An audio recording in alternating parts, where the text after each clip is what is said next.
क्या अमेरिका भारत पर फिर से टैरिफ बढ़ाने वाला है?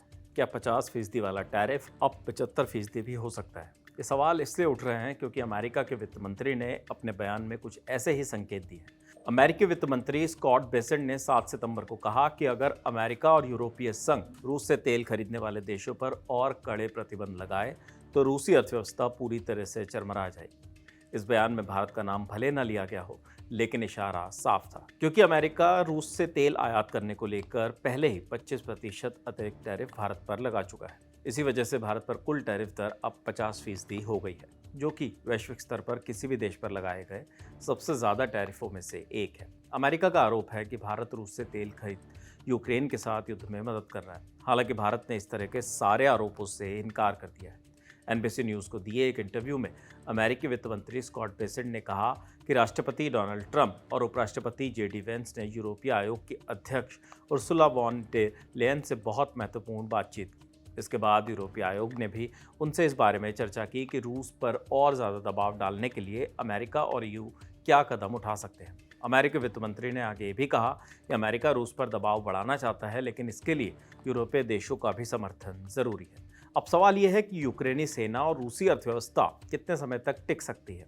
अगर अमेरिका और यूरोपीय संघ रूस से तेल खरीदने वाले देशों पर और ज़्यादा प्रतिबंध और अतिरिक्त टैरिफ लगाते हैं तो रूसी अर्थव्यवस्था पूरी तरह से चरमरा जाएगी। फिर पुतिन को मजबूर होकर बातचीत करनी पड़ेगी।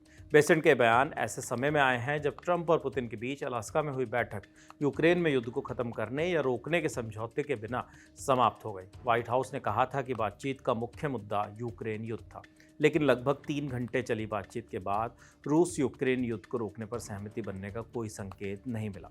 इस मीटिंग पर ट्रंप ने कहा था, कोई समझौता तब तक नहीं होगा जब तक असल में समझौता नहीं हो जाता। वहीं पुतिन ने कहा कि रूस यूक्रेन युद्ध खत्म करने के लिए उसके मूल कारण को खत्म करना होगा।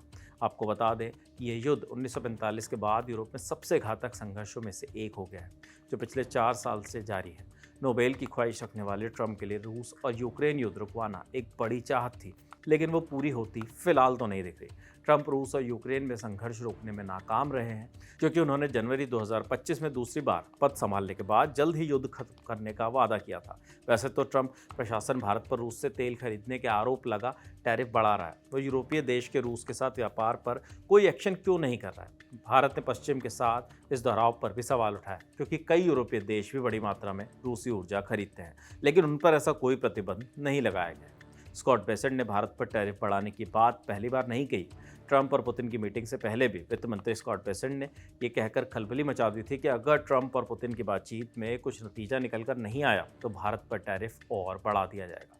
अमेरिका का ये रवैया केवल व्यापार तक सीमित नहीं है, बल्कि जियोपॉलिटिकल स्ट्रेटजी का भी हिस्सा है।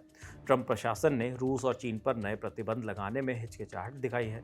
चीन रूस का बड़ा तेल खरीदार है, फिर भी इस पर बड़ा कदम नहीं उठाया गया। वहीं भारत पर टैरिफ बढ़ाकर दबाव बनाया जा रहा है। भारत भी रूस से तेल और गैस का बड़ा आयात करता है, इसलिए अमेरिका की नज़र भारत पर है। ट्रंप की दलील ये रही है कि भारत पर जितना अधिक टैरिफ लगेगा, रूस पर उतना ही अधिक दबाव बनाया जा सकता है। अब ट्रंप अपनी इस दलील को सही साबित करने के लिए क्या वाकई भारत पर टैरिफ बढ़ा सकते हैं, या ये सिर्फ दबाव बढ़ाने के लिए कही गई बातें हैं? आपकी इस पर क्या राय है, हमें कमेंट बॉक्स में ज़रूर बताइए। फिलहाल इस खबर में इतना ही। इस खबर के लिए तमाम जानकारी जुटाई थी हमारी साथी सुप्रिया ने। मेरा नाम है विपिन। देखते रहिए दिल अलन टॉप। शुक्रिया।